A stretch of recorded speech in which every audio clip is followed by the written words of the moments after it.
Something different happened last fall. For the first time in a long time, I made a Pixel phone as one of my daily drivers, and it's a decision I don't regret after putting the Pixel 8 Pro through countless photo shootouts and comparisons against all the best phones around. Now that its successor is finally here, I have high expectations for the Pixel 9 Pro XL. That's because the Pixel 8 Pro stuck around for almost a year, even when newer Android phones like the OnePlus 12 and Galaxy S24 Ultra tried to tempt me away from it. Google's rearranging its Pixel lineup because instead of just one flagship model, we are getting two Pro models instead.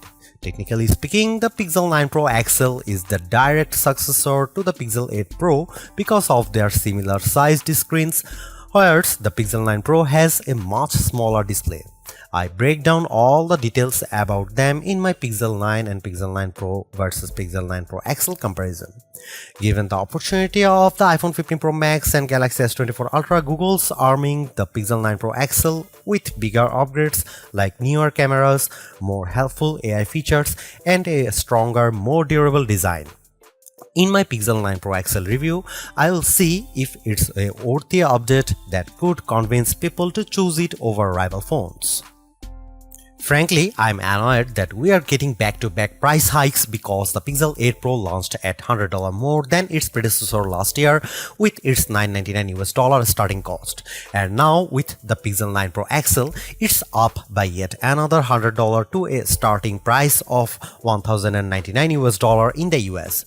This effectively ends one of the best parts about getting a Pixel phone, their discounted prices. Pixel 9 Pro XL pre-orders are available right now with steep discounts on the flagship phone when you do a trade-in, although it will be available online and select retailers starting on September 4. There's a total of 4 colors at launch: Obsidian, Porcelain, Hazel, and Rose Quartz. I do miss the Bay option for my Pixel 8 Pro, but I do like the Rose Quartz color of my Pixel 9 Pro XL review unit because of its lighter tone. I'm really annoyed that the base starting storage is still 128GB.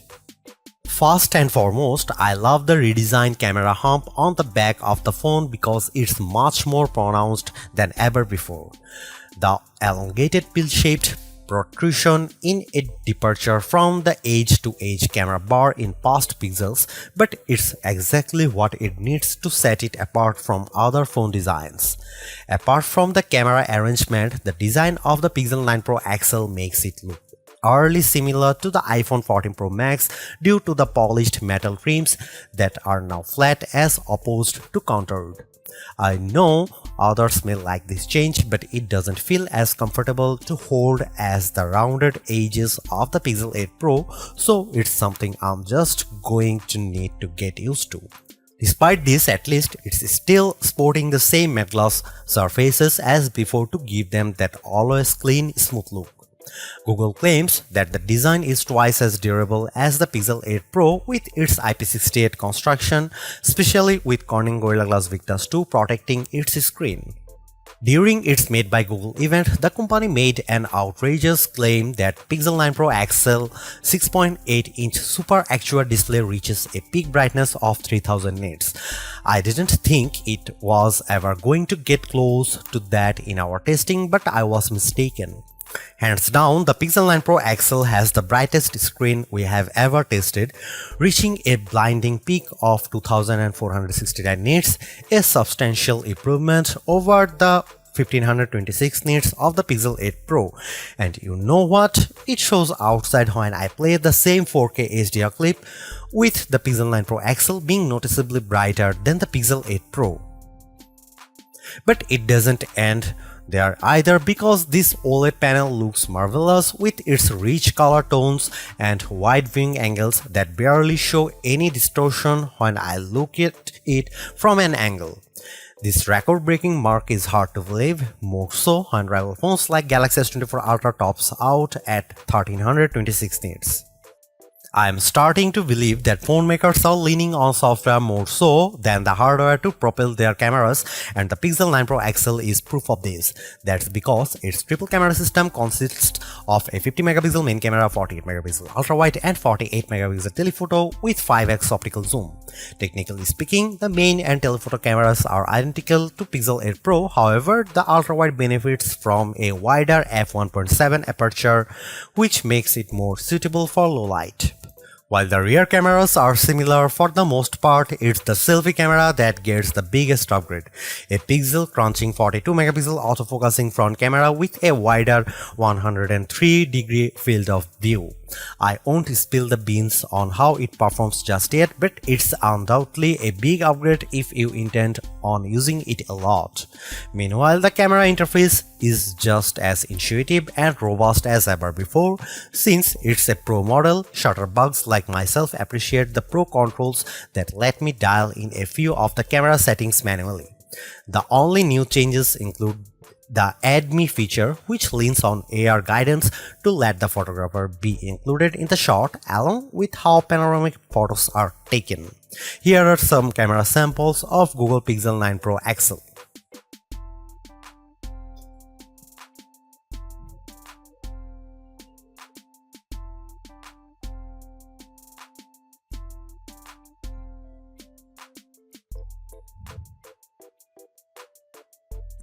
Another reason to choose the Pixel 9 Pro XL is because of its ability to shoot at up to 8K 30 FPS, whereas the previous Pixel 8 Pro caps out at 4K 60 FPS. On one hand, I like the extra utility of 8K recording because it gives me more playing zoom to edit videos by cropping them or adding digital pans or zooms in my video editing software, but you will need a high performance machine to handle them. While there are plenty of shooting modes and settings to adjust with video, like choosing between 24, 30 or 60 FPS, it still lacks full manual controls to get me the look I really want to go after. Here are some video samples of Pixel 9 Pro XL.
The biggest area of opportunity for the Pixel 9 Pro XL is without a doubt its processing performance, mainly because last year's Tensor G3 underperformed against rivals chips like Apple's A17 Pro and Qualcomm's Snapdragon 8 Gen 3. With the Tensor G4 calling the shots, it's an improvement over the Pixel 8 Pro with Geekbench single and multi-core scores averaging at 100, 929 and 4747 respectively. On paper, it beats Pixel 8 Pro's scores of 1699 and 3666, but it trails the performance benchmark results of the iPhone 15 Pro Max and Galaxy S24 Ultra. Despite this, I am happy to report that its performance is buttery smooth and responsive with all the normal functions I do on my phone. I am also pleased by how it manages to keep more apps in memory with its upgraded 16 GB of RAM, which means less refreshing if I am multitasking. Over on the graphics performance side of things, it's a minimal gain running 3D benchmarks Wildlife Unlimited test to see how its GPU handles. Its 55.63 FPS score in line to what I expect out of a flagship device, but it's barely an improvement over the Pixel 8 Pro's 52 FPS score. And compared to the Galaxy S24 Ultra and iPhone 15 Pro Max, the Pixel 9 Pro XL doesn't come close to matching their insane frame rates. But don't let GPU performance tests be the single determining factor, because I loaded up Age of Origins and Modern Comfort without any hitch to either of their performances, even when there's a lot of action happening. The Tensor G4 might not be the speediest piece of silicon on the market, but it's certainly bringing along improved power efficiency. That's because of Pixel 9 Pro XL has 5060 mAh battery, which is marginally better than the Pixel 8 Pro's 5050 mAh1. Given how the Pixel 8 Pro came up short at 10 hours and 3 minutes in our battery benchmark test, I'm impressed that Pixel 9 Pro XL beats it in stunning fashion, clocking at 14 hours and 37 minutes at its longest. This is the kind of leap I want to see in any successive device, so I am delighted that we finally have a Pixel with extraordinary battery life. It has taken years to get here, but it's lasted me easily through a day with little worry. In fact, it hovers around 15% battery life each night right before bedtime. Battery life is a key area people look at when buying a phone, so it's long overdue that a Pixel can finally keep up with the competition. On the flip side, the Pixel 9 Pro XL also gets a boost with faster 37W wire charging, which is slightly off from Pixel 8 Pro's 30W charging. This results in getting 63% charged when in 30 minutes of charging, while the Pixel 8 Pro got to 59%.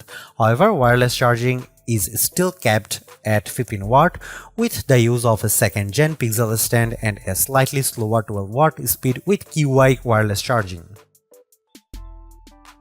Clearly, there are improvements with the Pixel 9 Pro XL. Apart from its brighter display and longer battery life, everything else about the Pixel 9 Pro XL feels like its modest upgrade at best, which is made tougher due to its $100 price increase. While the new AI features are helpful, I was hoping for bigger improvements around its camera and processing performance. Given that the Pixel 9 Pro has the same exact camera arrangement as this, there isn't much justification on picking the Pixel 9 Pro XL for photography. And compared to its direct rivals, the Galaxy S24 Ultra and iPhone 15 Pro Max, they definitely cost more but have better performance overall.